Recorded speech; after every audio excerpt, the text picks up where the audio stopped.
Hello guys, welcome to my YouTube channel अलाइज with Suresh सिमर।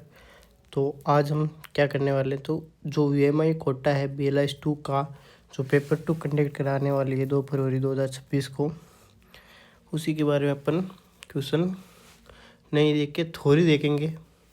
पिछली बार मैंने 35 मिनट का थ्योरी का वीडियो डाला था, सारे क्वेश्चन वहीं से आए थे। नेपलिस किसी भी टीचर ने नहीं करवाया था, मैं लिख के दे सकता हूँ, आप बता देना मेरे को किसी ने करवाया हो तो। नेपली से वो किसी टीचर ने नहीं करवाया था, अपन ने ही करवाया था। और वो क्वेश्चन आया था DP चट्टोपाध्याय वाला, जो लाइब्रेरी एक्ट थे दिल्ली में, वो कोर्स वाला, वो कोर्स मैंने करवाया था आपको। तो बहुत सारे क्वेश्चन थे जो अपन ने करवाए थे और किसी ने नहीं करवाए थे, आए थे अपने पेपर में। तो उसी प्रकार आज मैं आपके लिए अलग लेकर आया हूँ कुछ, और पेपर मैं कह रहा हूँ यहीं से आएगा। फिर देख लेना, आपकी इच्छा है, जहाँ से पढ़ो वहाँ से पढ़ो, जिसको सब्सक्राइब करना है उसको सब्सक्राइब करो, लाइक करो, बाकी पेपर यहीं से आएगा। तो देखो, फेलियर सेल्फ होम्स के बारे में क्वेश्चन कई बार आ चुका है, मेनी टाइम रिपीटेड है। क्या होता है? Known as laws and leaf forms, इसको दो तरीके से जाना जाता है लीप्स एंड लॉज में। सेल्फ होम of cataloguing is one in the which shelves of papers are put into a loose leaf binder and bound by same mechanical device. Each entry made of the represent slips. Entry के बारे में कुछ है, ये slips जो प्रत्येक entry को represent करती है, और ये बाउंड होता है एक तरीके का, मतलब अध्यारोपित किया जाता है आप पे। अच्छा, एक जो मैंने कार्ड बना रखा है, मेरा सेल्फ से ना रह के कार्ड से था, ये जो यहाँ बना रखा है मैंने, इसके बारे में आप ध्यान रखना। ये जो मैंने ये डॉट डॉट बना रखा है, dot dot dot dot dot, ये ACR2 में काम करता है, अपन CCC में काम नहीं करता है। अच्छा, ये कितने का हो रहा है? 12.5 सेंटीमीटर या 5 इंचज़ का। इधर आपका होगा 7 सेंटीमीटर का, या 7 सेंटीमीटर का, या 3 इंचज़ का। अच्छा, इसमें गैप कितने कितने का होता है? कोटा की बुक्स 8 दे के रखती है, जबकि इग्नू की बुक ने 9 दे रखा है, तो अलग अलग मिलता है।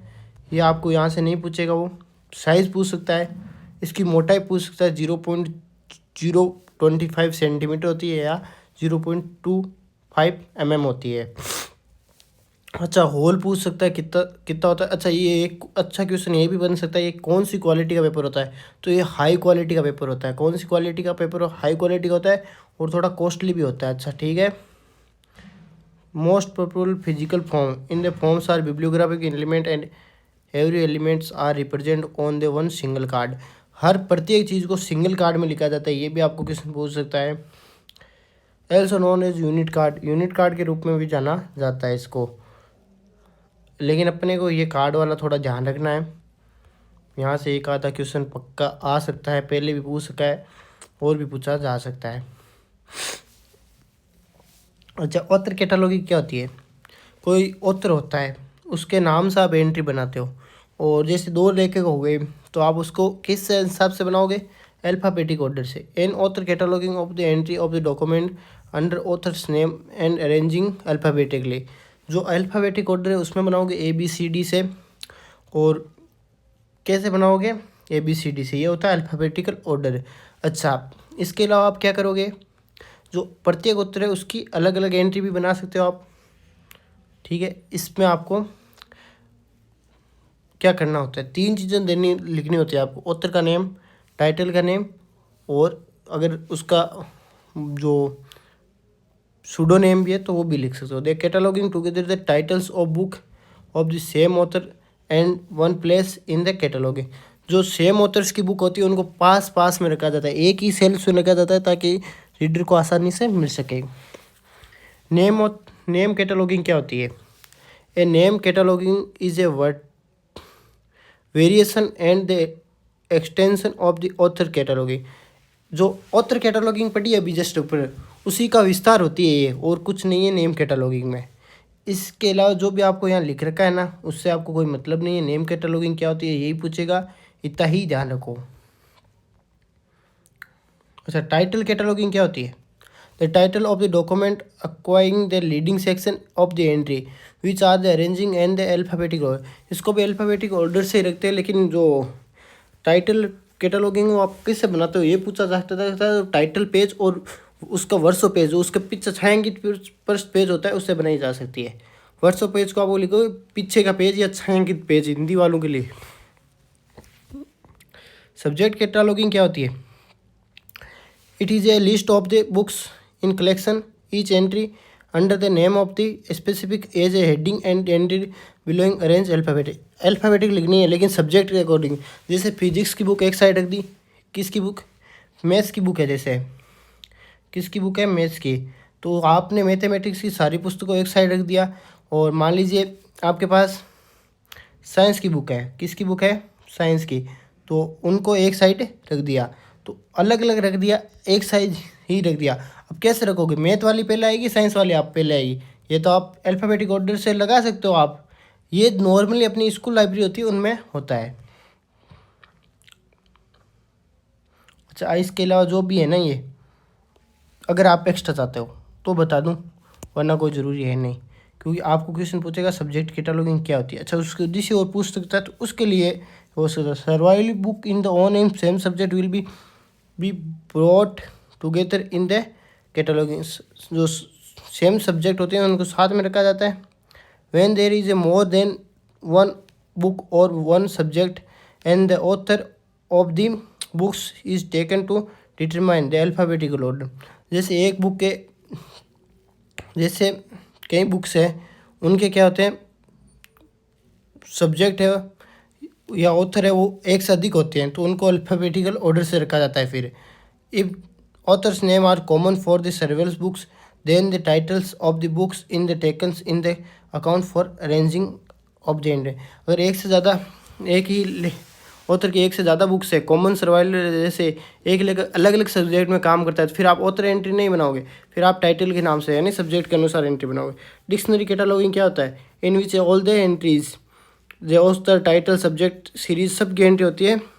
Is the related reference are the arranging together in the alphabetic arrange. Dictionary का मतलब ही अल्फ़ाबेटिक ऑर्डर होता है, अगर आपने डिक्शनरी को देखा हो तो कभी। चलिए, क्लासिफाइड कैटलॉग क्या होता है? ये जो according to encyclopedia of library नहीं देखना आपको देखना according to Ranganathan. It is a cataloguing which same are number entries, जो नंबर एंट्रीज होती है, and the some are word entries. जो रंगनाथन ने कहा था कि क्लासिफाइड कैटलॉग क्या होता है, कुछ नंबर एंट्रीज होती है और कुछ वर्ड एंट्री होती है। यही आपको याद रखना। अल्फ़ाबेटिक आपको याद नहीं रखना है। अच्छा, एंट्री दो प्रकार की होते हैं, main entry and added entry. It's is basic entry are the provide all instantly information of the document. जो आपका कोई भी डॉक्यूमेंट होता है उसका फर्स्ट पेज या उसके पीछे का पेज होता है उससे बनाई जाती है मेन एंट्री। और जो एडिट एंट्री होती है जिसमें अलग से supplement headings entry are the main entry access point. जैसे ऑथर की अप्रोच हो गई, टाइटल हो गया, सब्जेक्ट हो गया, कैंट्रो। तो एडिट एंट्री होती है वो अलग प्रकार से होती है और वो कार्ड के पीछे की जाती है, कार्ड के आगे की जाती है। जैसे मेन कार्ड, जैसे ये कार्ड हो गया आपका, ये हो गया आपके कार्ड। तो इसमें क्या होता है, आपको जो ये आप आगे कर रहे हो वो तो होगी मेन एंट्री। यहाँ तो आप करोगे मेन एंट्री। जो ये कार्ड है जैसे भी, ये पीछे से ऐसे ही होगा, लेकिन आप इसमें क्या करोगे, जो बैक कार्ड है उसमें एडिट एंट्री करोगे। Okay, got it. डिक्शनरी वाला बता ही दिया है। एडिट एंट्री क्या क्या लिखे जा सकते हैं वो है, लेकिन अपन को यहाँ लिखना सेंट्रलाइज कैटलॉगिंग क्या होता है। The purpose of centralise cataloguing is the same duplicates effects in the cataloguing department of severals libraries. जो लाइब्रेरीज होती हैं उनको बचाने के लिए कैसा किया जाता है, अनेक 20 लाइब्रेरी का एक ही कैटलॉगिंग कोड बना दिया जाए, या मतलब कैटलॉगिंग कार्ड बना दिया जाए, वो सेंट्रलाइज हो गया। कोऑपरेटिव कैटलॉग है, अलग अलग लाइब्रेरी में एक ही कैटलॉगिंग पर सभी के पास संयोग योग के लिए, जैसे संयोग से हो सकता है कुछ, ना कि उन्होंने जानबूझ के किया, लेकिन संयोग से एक ही जैसे हो जाए अलग अलग लाइब्रेरी के पास।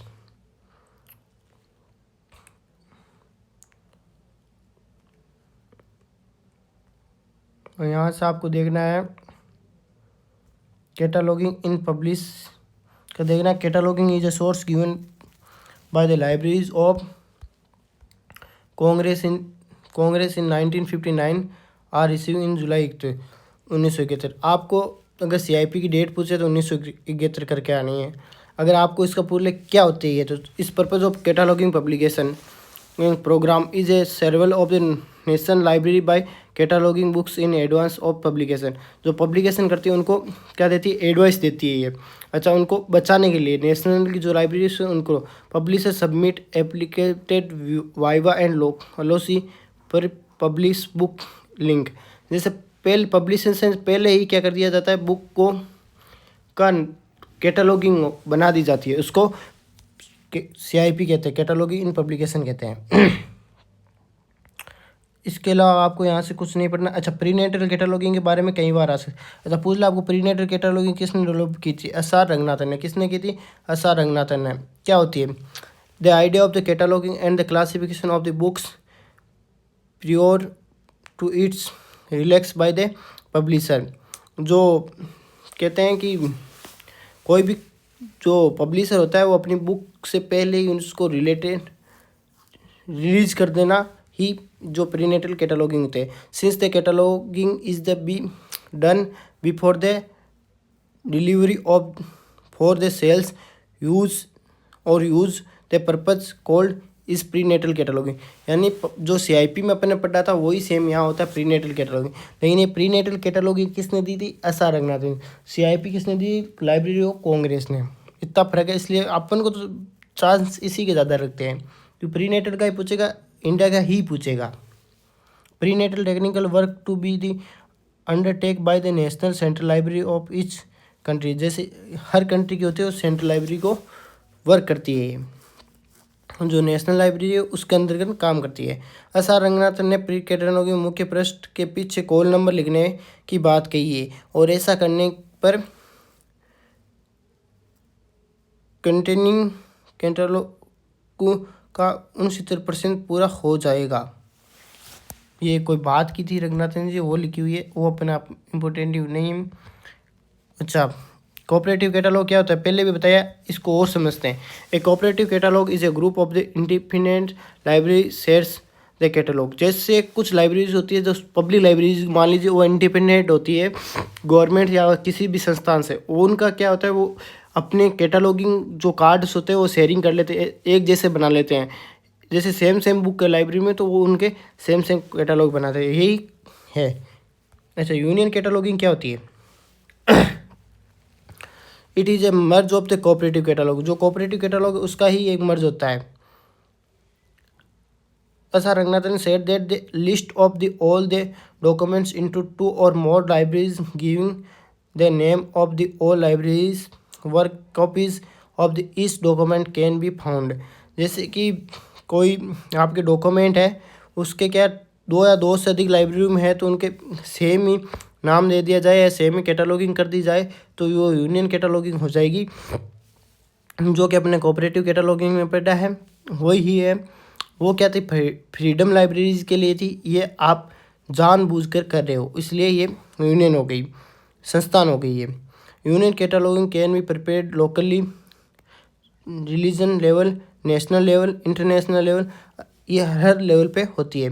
अच्छा, इंटरनेशनल लेवल पे जो कार्ड चलता है वो वर्ल्ड कैट है, OCL से चलाती है, ऑनलाइन कंप्यूटर लाइब्रेरी सेंटर होता है OCL से का। और जो नेशनल लेवल पे इंडिकेट चलती है इनफ्लिपनेट।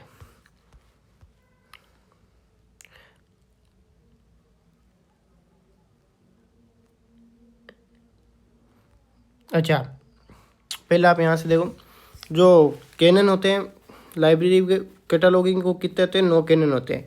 अच्छा, इनमें क्या क्या है मैं हिंदी में ही बता रहा हूँ, साथ में कुछ इंग्लिश टर्म भी बता दूंगा। जैसे निर्धारिता का उपसूत्र कैनन ऑफ एसेटमेंट, सूचीकरण में होने वाली प्रविष्टि का निर्धारण पुस्तक में ऐसी सूचना से हो जो कि बार बार ना बदले। लेखक का नाम से प्रविष्टि बना दो तो आपको वो बार बार चेंज नहीं होगी। उदाहरण के साथ है यहाँ कैनन ऑफ परपोटेंस यानी परपदा का उपसूत्र है।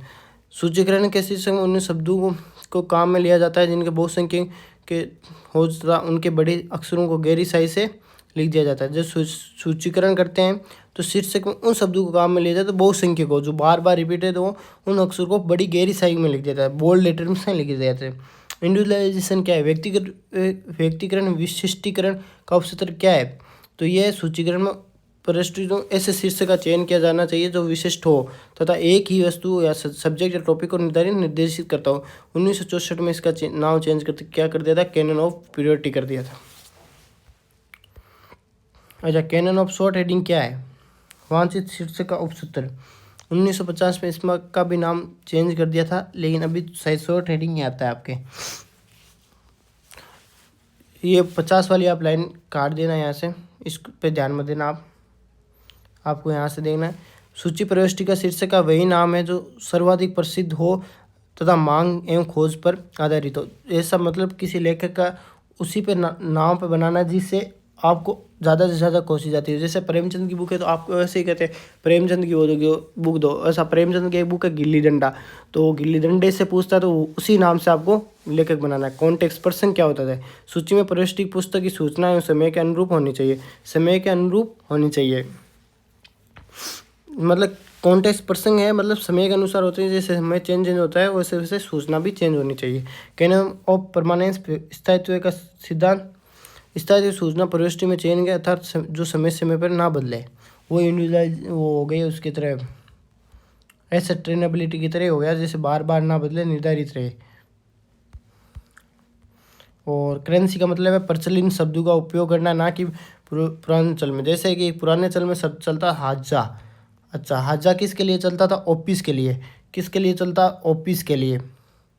अच्छा, अभी वर्तमान में अभी अपने ऑफिस चल रहा है या कार्यालय चल रहा है तो वो यूज करना है आपको।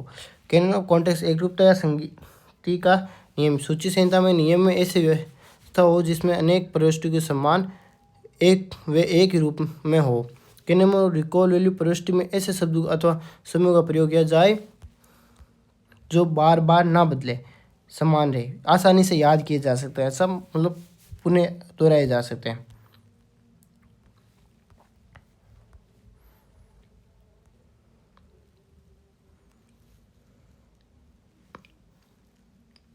अच्छा, एस.आर. रंगनाथन जी ने 1934 में ट्रिपल-सी बनाया था और फर्स्ट एडिशन 34 में आया, दूसरा 45 में आया, तीसरा 51 में आया, चौथा 58 में आया और 64 में आया।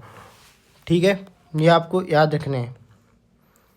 पहला संस्करण के आधार नहीं संस्करण सिद्धांत पर आधारित नहीं था, लेकिन 5वां संस्करण सिद्धांत पर विकसित था। ये आपको याद नहीं करना है।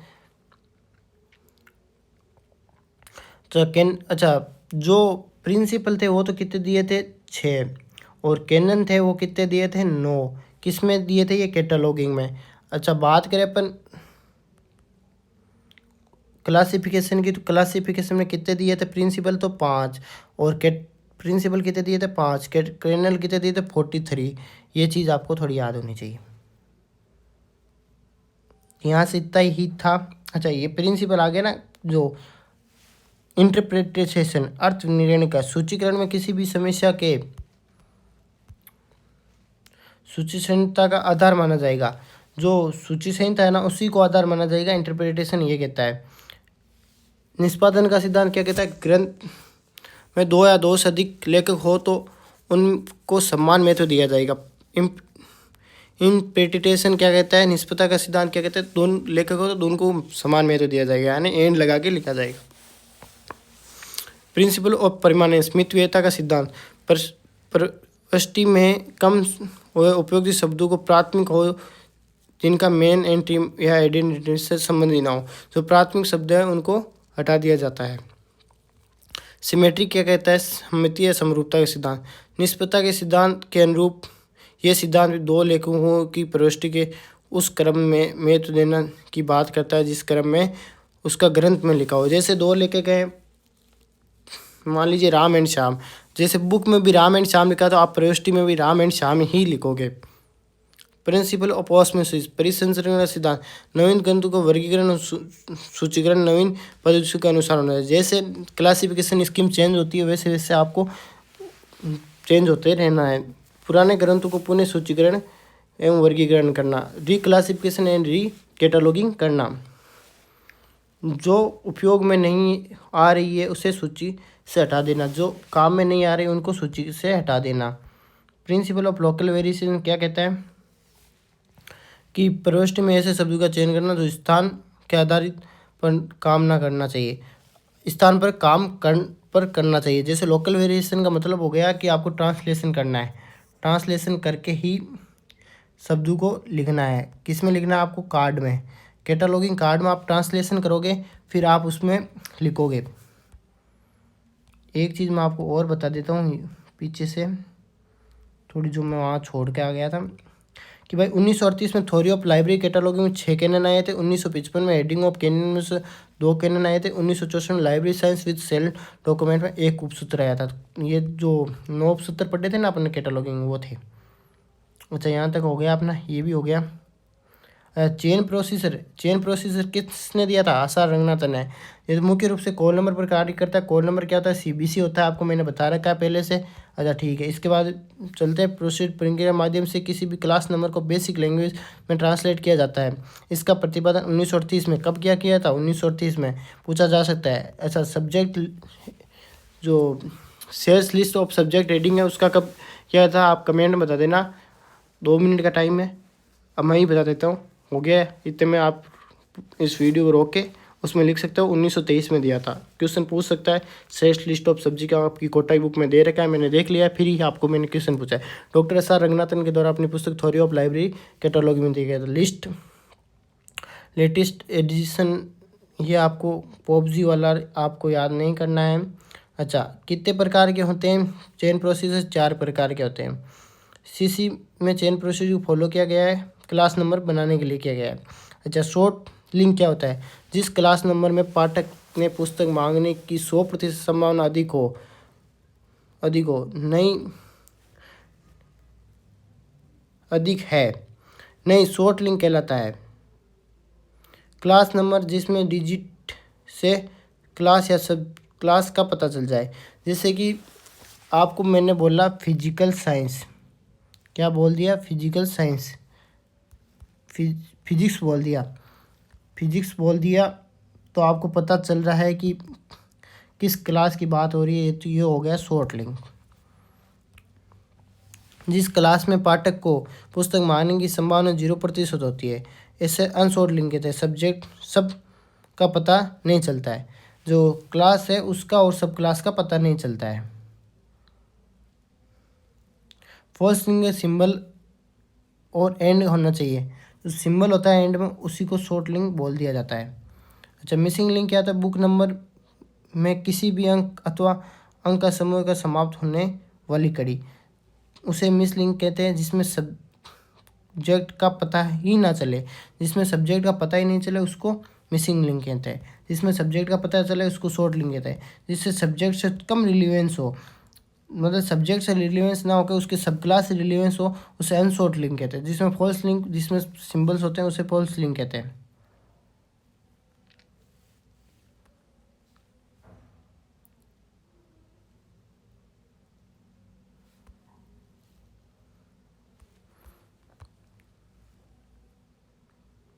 अच्छा, सीसी में 3 विधियाँ, ये 8 विधियाँ हैं।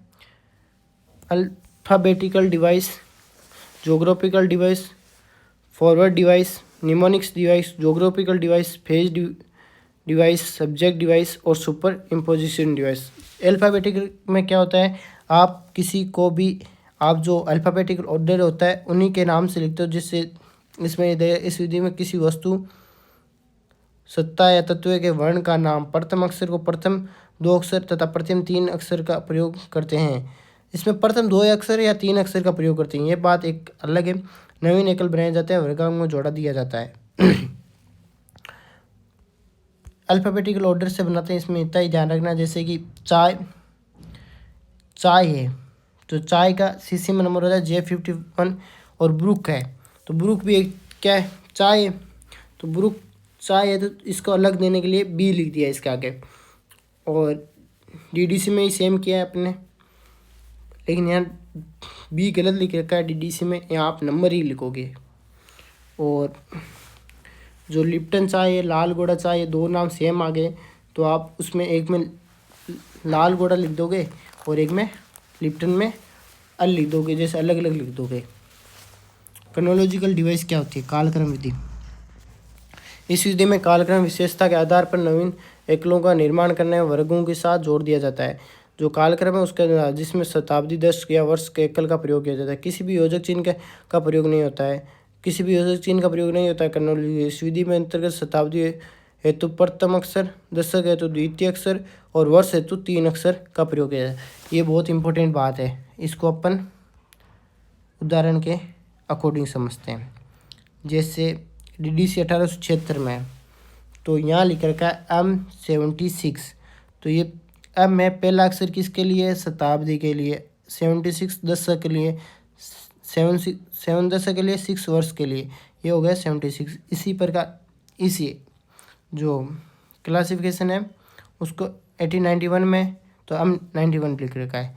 LCC 1994 में है तो N04 रखा है। UDC का 1906 है तो N195 लिख रखा है। CC का 1933 है तो N33 लिख रखा है, लिख रखा है। ओके,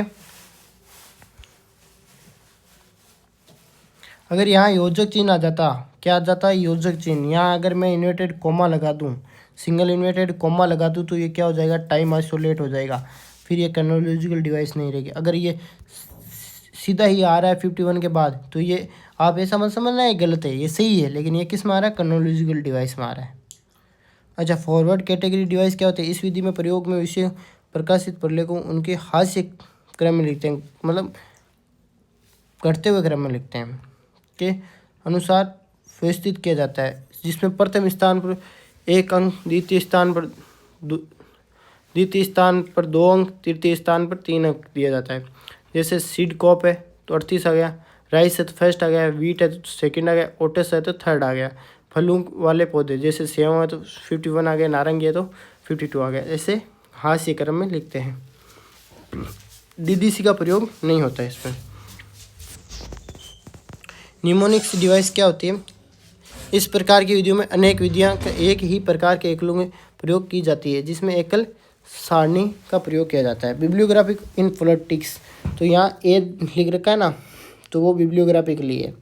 किसके लिए? बिब्लियोग्राफी के लिए। मैथ्स, बिब्लियोग्राफीज ऑफ मैथ, ए लिख रखा है। फाइन आर्ट ऑफ ए, जो ए है वो बिब्लियोग्राफी के लिए। ऐसी विधियाँ जिनमें एक ही प्रकार के एकलों का प्रयोग किया जाता है, जिसमें एकल सारणी का प्रयोग किया जाता है। ये DDC में भी चलती है निम्नलिखित डिवाइस। जो जोग्राफिकल डिवाइस है, जो भौगोलिक स्थान को बताती है, जैसे यहाँ 44 लिख रखा है, भारत को बताती है। किसको बताती है? भारत को। और जो यहाँ लिख रखा है अपन ने अमेरिका के लिए 73, आइसलैंड के लिए 700, 417। तो जो भी देश स्थिति को बताती है वो है। तो आपको पता ही है, यहाँ अगर आपको डॉट दे दिया मैंने V.44, तो ये क्या हो गया? क्लास नंबर हो गया। लेकिन अपन यहाँ डॉट नहीं दे गया, तो ये डिवाइस है बस। फेज डिवाइस, फेज होती है जिसके बारे में भी अपन रिलेशन के बारे में पढ़ेंगे आराम से आगे जाके, वही है। तो फेज डिवाइस को मैं यहाँ ना समझा के आगे जाके समझाऊंगा। सब्जेक्ट डिवाइस क्या होती है? एक मुख्य वर्ग में एकल या पंक्ति को दूसरे वर्ग के प्रयोग करना ही विषय विधि है। इस वर्ग की संख्या अन्य मुख्य वर्ग के लाया जाता है, उसमें कोष्टक, छोटा कोष्टक या गोला में रखा जाता है। इस विधि का एकल संख्या निर्मित उसे SDN कहा जाता है, सब्जेक्ट डिवाइस नंबर कहा जाता है। इस विधि में पंक्ति या श्रृंखला का असीमित ग्राह्यता प्राप्त होती है। इस विधि में वर्गांक निर्माण CC के मुख्य वर्ग के अनुसूचित और स्थान पर होता है। अदर बाय SD, जन्म विषय से to be quoted by SD, विषय विधि के साथ, डिजाइन बाय SD, अन्य विभाजन के साथ। हिंदू कानून है जैसे NZQ1, जैसे जेड है हिंदू कानून, तो कानून के लिए तो क्या आ गया? जेड, क्या आ गया? जेड। लेकिन जो रिलीजन है हिंदू, उसके लिए कोई नंबर नहीं मिल रहा है उसमें, कानून में हिंदू कानून की कोई चर्चा नहीं हो रखी है, तो इसको अपन कोष्टक में लेते हैं Q1। मेडिकल लाइब्रेरी, तो लाइब्रेरी के लिए 2 हो गया, लेकिन मेडिसिन के लिए क्या हो गया? अल, तो उसको कोष्टक में लेंगे। एग्रीकल्चर लाइब्रेरी, तो लाइब्रेरी के लिए 2 हो गया। एग्रीकल्चर के लिए भी इसमें कुछ नहीं है, ये जे ही होगा सीधा। ओके, जो अम होता है उसके संबंधित कुछ है, लेकिन अम है उसमें कोष्ठक का उपयोग नहीं करते हैं। अपवाद है, वो आपको इसमें ध्यान नहीं रखना है। सुपर निमोनिक्स डिवाइस क्या कहती है, सुपर इम्पोजिशन डिवाइस क्या कहती है, जब एक ही मुख्य वर्ग में दो पक्षों के साथ बात की जाती है तो सुपर इम्पोजिशन डिवाइस की जाती है। इसमें योजक चिन्ह होता है, हाइफन का प्रयोग किया जाए, जिसमें भी हाइफन का उपयोग किया जाए, जैसे क्लासिफिकेशन या कैटलॉगिंग। दोनों किसकी बात कर रहे हैं, लाइब्रेरी साइंस के 2 हो गया, कोलन हो गया 51, अच्छा डेज 55 हो गया, दोनों एनर्जी आइसोलेट है तो दोनों का वैसे हो गया। अपन को यहाँ से कुछ नहीं पढ़ना है।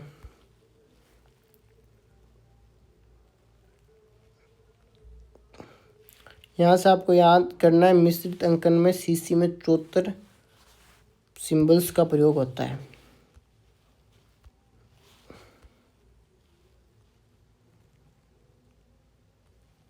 क्लास नंबर क्या होता है, किसी विशिष्ट विषय को कृत्रिम भाषा में अंकन में अंक क्लास नंबर है। ये पुस्तक के मूल शीर्षक के विभिन्न अंकों के रूप में कानून बदलने की चिन्हित पौध या असार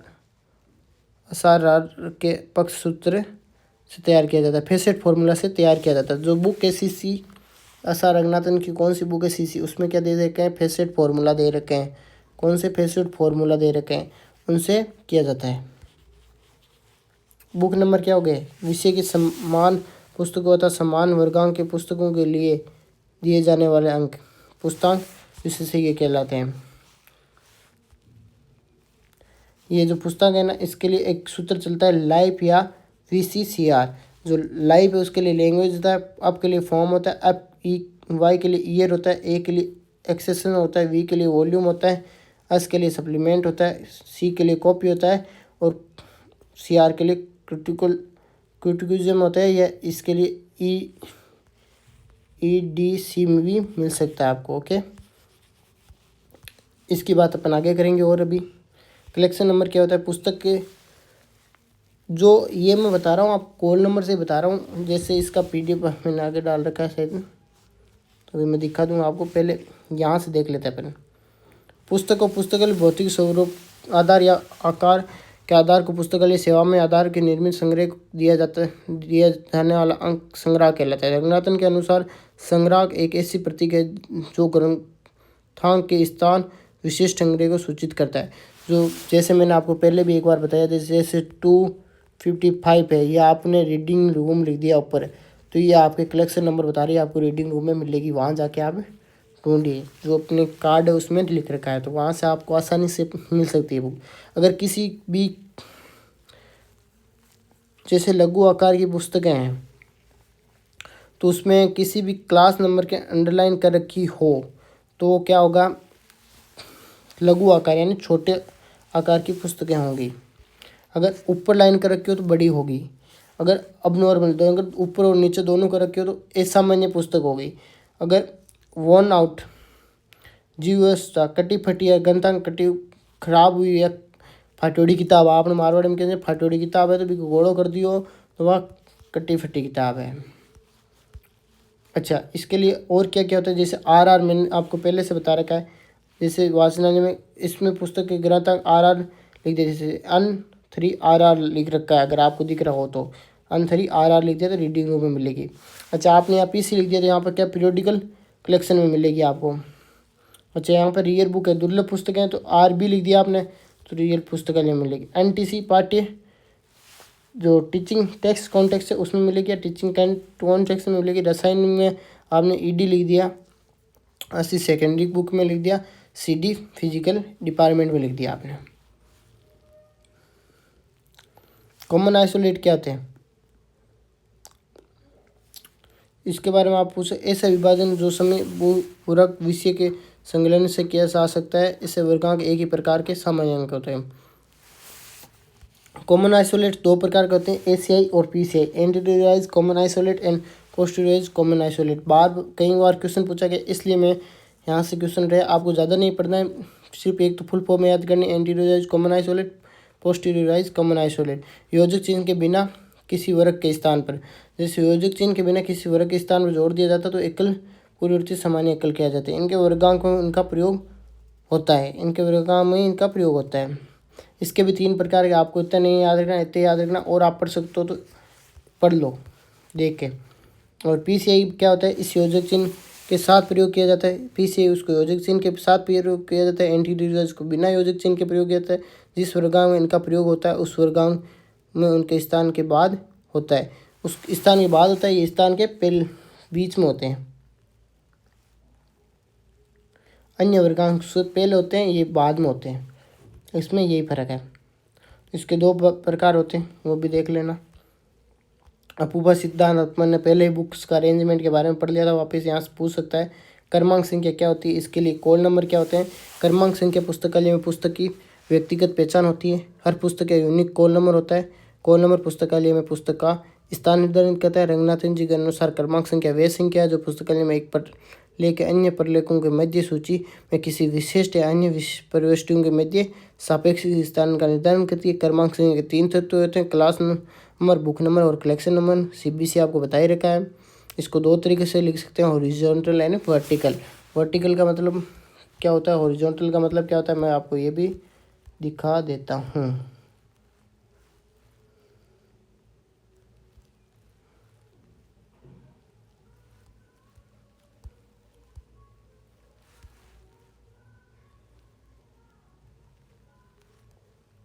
अच्छा, हॉरिजॉन्टल का मतलब आप सीधे लिखते हो, वर्टिकल का मतलब खड़े लिखते हो। यही है जो ये दे रखा है, ऊर्ध्वाधर और खड़े और वर्टिकल, ये आपके हैं।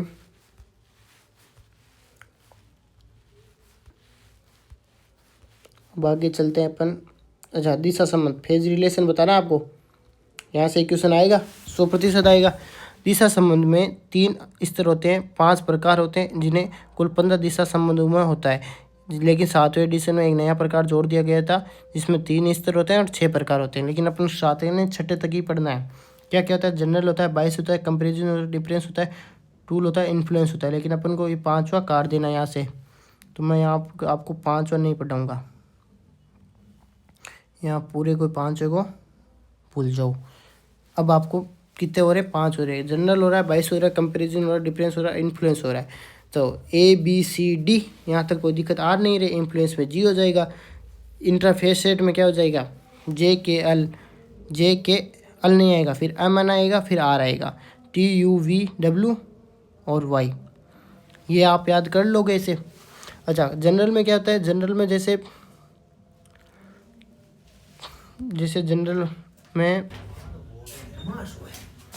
जनरल में क्या होता है, जनरल में जैसे मैंने बोल दिया फिजिक्स एंड केमिस्ट्री, तो वो हो गया जनरल। फिजिक्स एंड केमिस्ट्री हो गया जनरल। अच्छा, 22 में क्या होता है, फिजिक्स बेटर देन केमिस्ट्री, तो ये 22 हो गया। कंपेरिजन में क्या होता है, physics compare to mathematics are very easy, ऐसे बोल दिया तो भी कंपेरिजन हो गया। Difference between physics and chemistry, वो भी हो गया। और इन्फ्लुएंस, इफेक्ट्स बोल सकते हो, इन्फ्लुएंस बोल सकते हो। जैसे इफेक्ट डालता हो या इन्फ्लुएंस करता हो तो वो हो गया इफेक्ट या इन्फ्लुएंस। जैसे फिजिक्स टू केमिस्ट्री हो गया, सी आ गया, इसमें कंपैरिजन हो रहा है। और देखो इसका मैंने ज़्यादा नहीं देखा, अगर 2 सब्जेक्ट की बात चल रही हो, जो मेन क्लास में आपको मेन क्लास दे रखे हैं ना आशा रंगनाथन जी के, उनमें से किसी मेन क्लास की बात चल रही हो तो वो होगा इंट्रा सब्जेक्ट होगा। अगर इंट्रा फेसेट है तो सब्जेक्ट के अंदर के 2 फेसेट, एक सब्जेक्ट के अंदर के फेसेट की 2 फेसेट की बात चल रही है, बुद्धिज्म एंड जैनिज्म। अगर आप इंट्रा एरे में जाओगे तो एक फेसेट, मतलब एक सब्जेक्ट के फेसेट की बात चल रही है, आइसोलेट की बात चल रही है। अच्छा, आइसोलेट कितने प्रकार के होते हैं, जो PMST होता है, यहाँ से आपको क्वेश्चन पूछ सकता है। PMEST, ये काम उल्टा करता है, वर्किंग उल्टा करता है। TSEMP, तो ये काम तो उल्टा करता है, खोजोगे तब तो उल्टा खोजोगे, लेकिन जब आप लिखोगे तो वो सही से लिखोगे। तो टाइम वो रिप्रेजेंट आपको सिंगल इन्वर्टेड कॉमा से करना है।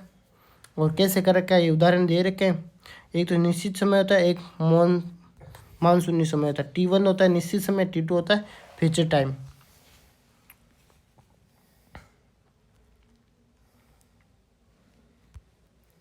स्पेस आइसोलेट है आगे अपने स्पेस आइसोलेट। तो स्पेस आइसोलेट में जैसे वन वर्ड के लिए 1 होता है, मदर कंट्री के लिए 2 होता है, फेवरेट कंट्री के लिए 3 होता है, एशिया के लिए 4 होता है, इंडिया के लिए 44 होता है, और राजस्थान के लिए क्या होता है 4482। राजपूताना के लिए होता है 4482 और राजस्थान के लिए होता है 4437। ये जैसे इसमें दे रखा है एजुकेशन इन राजस्थान T.4437। अच्छा उसमें भी देख लो ऐसे ही उदाहरण दे रखे हैं। क्यों टाइम वाला मैंने आपको पहले ही समझा दिया था। जैसे 1986 एजुकेशन T186। तो ये दोनों हो गए उदाहरण आपके। स्पेस आइसोलेट में किसका उपयोग करते हैं, डॉट का। फिर एनर्जी में किसका करते हो आप, कोलन का। अच्छा एनर्जी आइसोलेट कैसे काम करता है, क्लासिफिकेशन सेकेंडरी स्कूल तो 2 हो गया, 32 हो गया सीनियर सेकेंडरी, और क्लासिफिकेशन एनर्जी आ गई तो 51 हो गया। इसमें स्पेस जैसे स्टेप हो गया, प्रोसेस हो गया, मेथड हो गया, टेक्निकल हो गया, वर्ब हो गया, एक्शन हो गया, ये सब क्या होते हैं, एनर्जी होती है। एनर्जी लगती है इनमें, एनर्जी खर्च होती है, वो चीज़ एनर्जी लेती है तो वो एनर्जी आइसोलेट में आएगा। कोलन लगाएंगे और ऐसे लिखेंगे। उदाहरण बहुत सारे दे रखे हैं, आप देख लेना। मेटर आइसोलेट में कैसे होते हैं, पदार्थ जैसे गैस, द्रव्य, oxygen in chemistry E36 semicolon लगाएंगे भैया, सेमीकोलन। ऑक्सीजन केमिस्ट्री इसमें नहीं लगेगा आपके, लेकिन इसमें लगेगा जिंक इन राजस्थान, समझने के लिए लग रहा है। पर्सनालिटी में क्या होता है, find with the helps of resolutive method. जो अवरोध विधि है उसके लिए अवशेष विधि, use without symbols in the first second and after the main class. व्यक्तित्व प्राप्त करने के लिए अवशेष विधि का प्रयोग किया जाता है। इसका उपयोग मुख्य वर्ग के बाद बिना किसी चिन्ह के ही किया जाता है। इसका उपयोग पहले आवर्तन में बिना किसी चिन्ह का प्रयोग किया जाता है। इसका उपयोग दूसरे आवर्तन में करने के लिए उपयोग करते हैं। जैसे यहाँ क्लास नंबर बना रखा है ना, तो यहाँ चलिए classification of map in public library of Rajasthan during 1959। तो यहाँ 2 तो गया लाइब्रेरी साइंस का, ये 2 किसका है भाई साहब, ये आपके है पब्लिक का। तो पब्लिक के लिए क्या है 2 कोलन, मैप के लिए आ गया 17 सेमी कोलन, और कोलन आ गया 51 इसके लिए क्लासिफिकेशन के लिए, और डॉट 4437 ये आ गया राजस्थान के लिए, इन्वर्टेड कॉमा N6 आ गया आपके 1950 के लिए। अच्छा फेसेट सीक्वेंस क्या होता है आपके, इसमें 4 होते हैं, wall picture, whole organ, cow cop, action, acton, actor. Wall picture में क्या होता है कि भाई वॉल पे लाई या पिक्चर पे लाई, तो वॉल पे लाई जैसे पार्लियामेंट ऑफ इंडिया, इसको आप पढ़ सकते हो। जैसे अगर किसी श्रेणी में किसी पक्ष की जब 2 एकल जो समान श्रेणी में एक ही साथ हो तो उनका निर्धारण किया जाता है सीक्वेंस ऑफ वॉल और पिक्चर के आधार पर। तो वॉल पहला आई या पिक्चर, वॉल आई। जैसे पार्लियामेंट ऑफ इंडिया, तो इंडिया पहला आया या पार्लियामेंट, तो इंडिया पहला आया फिर पार्लियामेंट आया। होल ऑर्गन में क्या होता है, संपूर्ण अवयव का सिद्धांत। व्यक्ति पक्ष में यदि एक ही अधिक से स्तरों उपस्थित हो तो होल ऑर्गन के क्रम में निर्धारण करते हैं। जैसे कैसे करते हैं, एग्जाम्पल हो गया the public accounts community of the parliament in India. पहले इंडिया फिर पार्लियामेंट आया फिर कम्युनिटी आई, तो वो कमेटी क्या हो गई, थर्ड हो गई। तो वैसे ही 3 या 3 से ज़्यादा होते तो फिर वो इसमें ज़्यादा होल ऑर्गन। काउ कोप क्या होता है, गाय बछड़ा। गाय बछड़ा सिद्धांत क्या कहते हैं, गाय से अलग रह सकता है क्या बछड़ा, नहीं रह सकता। वैसे ही गवर्नमेंट ऑफ राजस्थान, ये एक जैसे गवर्नमेंट ऑफ राजस्थान आप लिख दो फंक्शन ऑफ द राजस्थान, वो तो सेट नहीं हो रहा ना, इसके साथ गवर्नमेंट तो आएगा ही। एक्टन, एक्शन, एक्टर, टूल, प्रिंसिपल, इसमें क्या होता है, क्रिया, वस्तु, कर्ता, उपकरण। इसमें जैसे चरखा कॉटन स्पिनिंग बाय गर्ल्स, तो इसमें टूल हो गया चरखा, एक्टन हो गया कॉटन, स्पिनिंग हो गया एक्शन, और एक्टर हो गई गर्ल। इस प्रकार से ये काम करता है।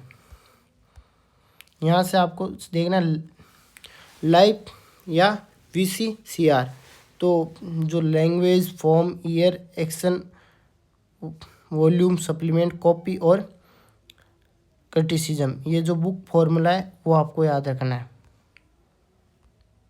अच्छा, हेल्पफुल सीक्वेंस है, उसके 18 नियम होते हैं, उनके बारे में चर्चा कर लेते हैं। पूर्वकालीन लेटरिन टाइम, लेटरिन यूटिलाइजेशन, पूर्व प्रति विकास, स्थानीय समीपता, स्पेशल काउंटिंग और तल से ऊपर, ऊपर से तल, बाएं से दाएं, दाएं से बाएं, घड़ी की सुई की दिशा में, घड़ी की सुई के विपरीत दिशा में, परिधि से केंद्र, केंद्र से परिधि, पद द्रुतता, मात्रा विस्तार, मात्रा का ह्रास, जटिलता विरुद्ध परिणाम, अनुकृत्य, साहित्य की मांग का सिद्धांत और वर्गानुक्रम। तो जैसे यहाँ देख रखा है लेटरिन टाइम, ये कैनोलॉजिकल सीक्वेंस में है और कैनिकल यूज इन कैनिकल डिवाइस में भी यूज़ किया जाता है। जो रिलीजन है उसमें Q1 पे हिंदू आता है, Q2 पे हिंदू धर्म का उत्तरवैदिक आता है, Q3 पे जैन आता है, 4 पे बौद्ध आता है, 5 पे युद्ध आता है, 6 पे ईसाई आता है, इस्माइल आता है। तो ये जैसे जैसे समाज में बनते गए, रिलीजन में फ़र्क होता रह गया, चला गया, वैसे वैसे वर्दी के अनुसार निकाला गया। जबकि लेटरिन टाइम में क्या है, विकास के आधार पर दर्शाया जाता है। अच्छा, स्पेशल क्वांटिटी में ये जो सारे भी है ना, इसके नीचे 4, 5, 6, 7 ये जो है ये उसके अंदर आते हैं। ऊपर से नीचे जैसे वर्ल्ड, वर्ल्ड से इंडिया, इंडिया से राजस्थान आता है, और नीचे से तल से ऊपर के लिए जो राजस्थान है उससे इंडिया, इंडिया से वर्ल्ड, ऐसे हो गया। बाएं से दाएं, जो लेफ़्ट से राइट है या दाएं से बाएं, तो जो राइट से लेफ़्ट है ना, उसमें तो रिवर्स होती है वो आती है, और लेफ़्ट से राइट है उसमें सड़क में किस दिशा में चलना वो आता है। घड़ी की दिशा में जो क्लॉकवाइज चलता है वो, और घड़ी की विपरीत दिशा जो एंटी क्लॉकवाइज चलता है। ये परिधि से केंद्र, या आप सब देख ही लेना, आते ही समझ जाओगे आराम से। अच्छा, जो मैंने क्लासिफिकेशन में कितने कहने ना 43, इनको 4 भागों में बांटा गया है। Idea plan, verbal plan, notation plan और classification, book classification. Book classification 3 है, नोटेशन में 21 है, वर्बल में प्लान में 4 है और आइडिया प्लान में 15 है। यहाँ से एक क्वेश्चन आ सकता है इस बार, ऐसा मेरे को लग रहा है। क्लासिफिकेशन है वो लैटिन भाषा का एक शब्द है। किस भाषा का? लैटिन का। आपको पता तो पिछले पेपर में क्वेश्चन आया था ऐसा, तो उस हिसाब से करवा रहे हैं। लैटिन भाषा का शब्द किससे बना है? क्लासिस से बना है। एक ही तरह के विचार, आइसोलेट को समय बनाना क्लासिफिकेशन कहलाता है। अच्छा, नोटेशन क्या होता है? किसी भी विचार या विषय को सिंबल में लिखना ही नोटेशन कहलाता है। जैसे इकोनॉमिक है तो CC में क्या लिख दिया? अक्स। अच्छा, DDC में क्या लिखा है? 330। अच्छा, केमिस्ट्री है तो उसे CC में E लिख रखा है, लेकिन DDC में क्या लिख रखा है? 540। पहली बार अंकन का प्रयोग किसने किया था? मेलविल डेवी के द्वारा किया गया। कहाँ किया था? DDC में। कब किया था? 1876 में। किसी व्यक्ति के अंकन को शॉर्ट लिस्टेड कहा था, तो वो किसने कहा था? इसी रिचर्डसन ने। अच्छा, नोटेशन के आधार क्या होते हैं? तो इंडो अरेबिक नंबर होते हैं, रोमन कैपिटल लेटर होते हैं, रोमन स्मॉल लेटर होता है, ग्रीक लेटर होता है, पंचुलेशन मार्क होते हैं, मैथमेटिक्स सिंबल होते हैं, अदर सिंबल भी होते हैं।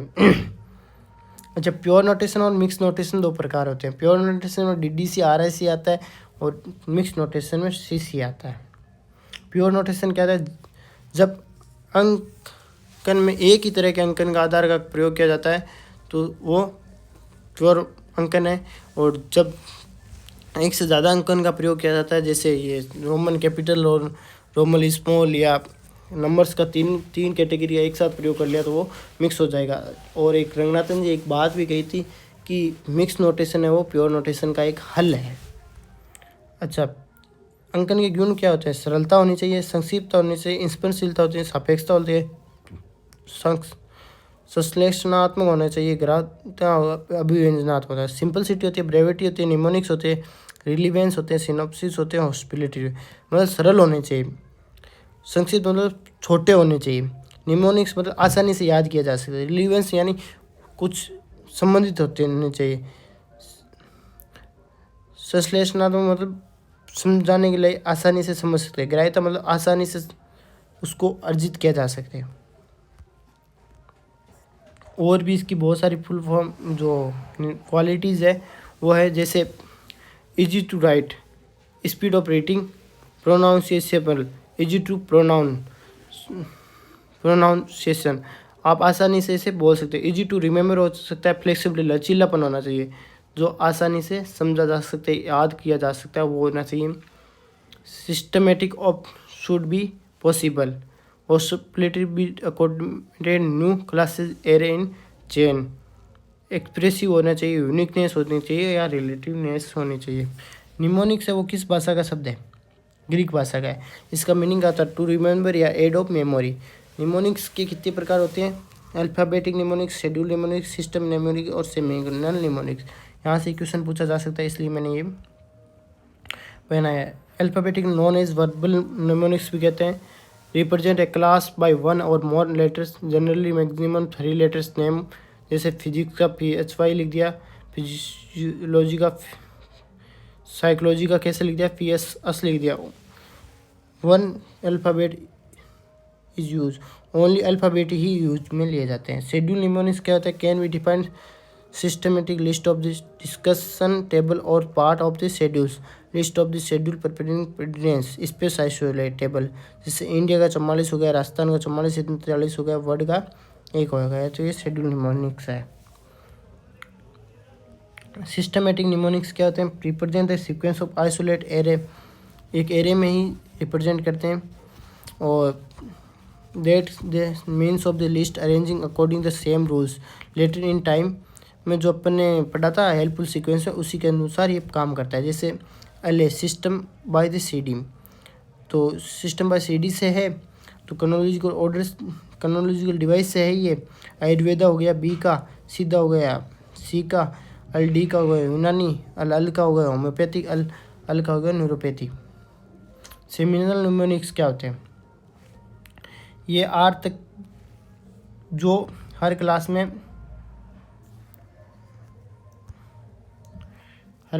क्या होता है,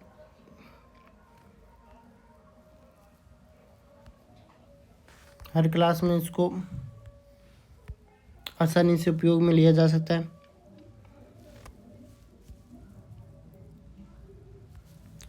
वही होते हैं सेमिनल निमोनिक्स। अच्छा, सेमिनल निमोनिक्स के बारे में पढ़ते हैं अपन। तो जो फर्स्ट है वो किसको करता है? Represent unity, word, gold, nature को करता है। अच्छा, जो सेकंड है वो मॉर्फोलॉजी, कॉन्टिन्यूस, स्ट्रक्चर और पार्ट करता है। फर्स्ट किसको करता है? वर्ड को, गोल्ड को, नेचर को। सेकंड किसको करता है? कॉन्स्टिट्यूशन, स्ट्रक्चर, पार्ट्स, मॉर्फोलॉजी को। थर्ड किसको करता है? फंक्शन को। पहले आप क्या करते हो? सबसे पहले आपको इसी मुसीबत आती है तो किसको याद करते हो? कोड को। अच्छा, अगर आपकी मुसीबत सोल्व नहीं होती है तो आप क्या करते हो? फिर आप जाते हो संवैधानिक तौर पे कॉन्स्टिट्यूशन में। अच्छा, आपके कॉन्स्टिट्यूशन में भी आपका काम नहीं बना तो आप क्या करते हो? मेथड ऑफ एनालाइज करते हो, उस मेथड को एनालाइज करते हो। फंक्शन भी करते हैं। चौथे पे क्या होता है? फ्रेड, डिजीज, पैथोलॉजी और ट्रेड्स। 4 नंबर जैसे डिजीज हो गया, पैथोलॉजी हो गया, फिर आप क्या टेंशन में आते हो, बीमार हो जाते हो। 5 पे क्या करते हो आप? फिर गॉड को याद किया तो आपको पावर मिलेगी। पावर क्यों मिल रही है? आपने लिक्विड लिया, और लिक्विड में क्या लिया आपने? दारू पियोगे तो आपके खून दौड़ने लगेगा। फिर आप क्या करोगे? अपनी लुगाई को पीट दोगे। तो ये हो गया 5 पे। 6 पे क्या हो गया? फिर आपको लुगाई को पीटा भी है, दारू भी पी है, तो पैसे तो आपके क्या हुए हैं? खर्च हुए हैं। तो आपके क्या आ गई? फाइनेंशियली दिक्कत आ गई। तो फाइनेंशियली दिक्कत आ गई तो आपकी पर्सनैलिटी क्या हो गई? ख़राब हो गई। तो ग्रोथ भी आपकी प्रोडक्टिव यानी रुक गई है आपकी। सोर्स भी 8 पे होता है एडमिनिस्ट्रेशन, ऑर्गेनाइजेशन एंड मैनेजमेंट। तो आपका सारा मैनेजमेंट क्या हो गया? बिगड़ गया। इस प्रकार से आप इनको याद कर लोगे।